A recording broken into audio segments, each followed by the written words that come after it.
programang ito ay rated SPG. Striktong patnubay at gabay ng magulang ang kailangan. Maaaring may masiselang tema, lengguwahe, karahasan, sexual, horror o droga na hindi angkop sa mga... Sama mo si Taning, ako kumakaway sa'yo mula sa langit. Fine.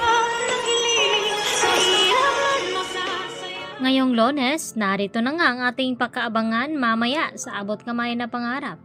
Bago nga mahulog sa bangin itong si Don Pepe, ay asartalo naman itong si Moira dahil tila inaasar ngayon ni Don Pepe itong si Moira na nakahanda na ngang mawala itong si Don Pepe.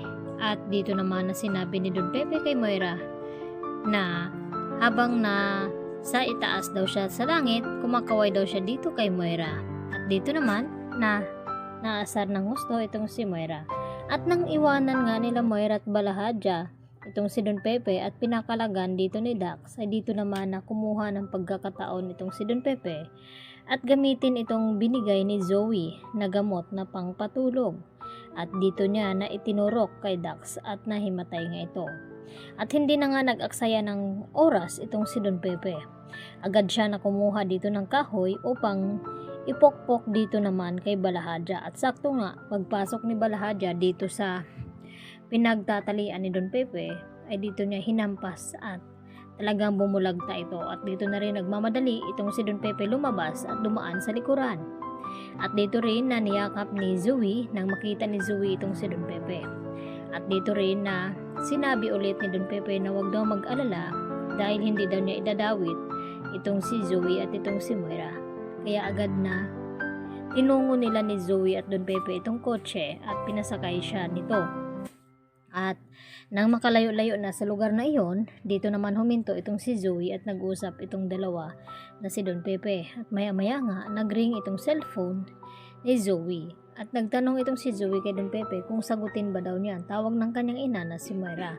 At dito naman na sinabi ni Don Pepe na sagutin niya para hindi magduda at hindi mag-isip na kung ano-ano itong si Moira. At dito nga sinagot ni Zoe at nagtanong pa nga ito kay Don Pepe na kung sabihin na ba daw niya na pinatakas niya itong si Don Pepe at wala siyang balak na idamay sa pangyaring pagkidnap dito. At dito naman na sinabi ni Don Pepe sa kanila kay Zoe na wag daw muna dahil baka nandun pa itong si Balahadja at delikado itong si Moira.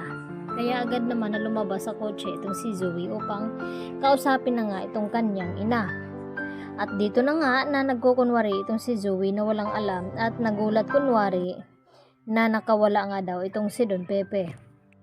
At dito naman na nagbabanta itong si Moira kay Zoe na kapag hindi daw nila matagpuan itong si Don Pepe ay talagang mabubulok sila sa kulungan. At dito rin na ibinaba na nga ni Zoe ang telepono at sakto naman na tinawagan ni Don Pepe itong si RJ at itong si Giselle. Sa akala na narinig at nalaman na nga dito ni Giselle at RJ na may kinalaman nga itong si Zoe at Moira sa kidnapping.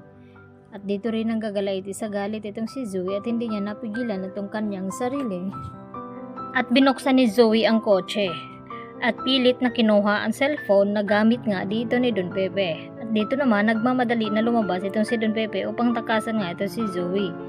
At dito rin sa labas ng kotse, dito nagtatalo ang dalawa at sinabi ni Zoe na walang utang na loob itong si Don Pepe pagkatapos niya itong tulungan. At dito rin nagumante itong si Don Pepe at sinabi kay Zoe na traidor ito at wala siyang apo dahil si Annalyn lamang nag-iisang anak dito ni RJ. At tuluyan na ngang naitulak ni Zoe itong si Don Pepe sa bangin. At dito naman na hindi ipatiyak kung nakakaligtas nga ba ito. Kaya yan naman ang ating pakatutukan kung masabi pa ba ni Don Pepe ang kanyang nalaman na ito si Zoe ay hindi nila kadugo. Yan lang po at marami pong salamat.